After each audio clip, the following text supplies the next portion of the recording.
کہ ہم چھوٹے ہوتے تھے، ادھر آتے تھے، بڑا اچھا اخلاق، بڑی خدمت داری اور بڑی محبت کے ساتھ پیش آتے تھے۔ ان اچھے اخلاق کی وجہ سے، ان اچھی اطوار اور عادات کی وجہ سے اللہ رب العالمین نے ان کو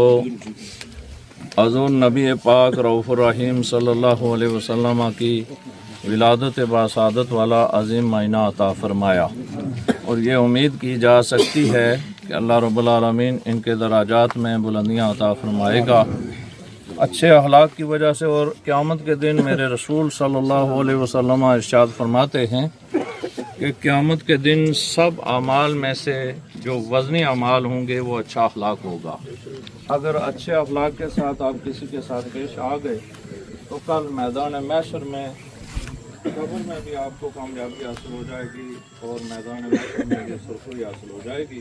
ٹائم ہو چکا ہے، اللہ رب العالمین کی بارگاہ میں دعا ہے کہ اللہ رب العالمین ہمیں ان کے نماز جنازہ کو، اس میت کو دیکھ کر اپنی آخرت کے لیے تیاری کرنے کی توفیق رفیق عطا فرمائے۔ وآخر دعوانا الحمدللہ رب العالمین۔ یہ سماعت فرما لیں، 4 تکبیرات نماز جنازہ فرض کفایہ سنا واسطے، اللہ تعالیٰ کے درود واسطے، محمد مصطفیٰ صلی اللہ علیہ وسلم کے دعا واسطے، حاضرہ میت کے پیچھے امام صاحب کو لے کے تشریف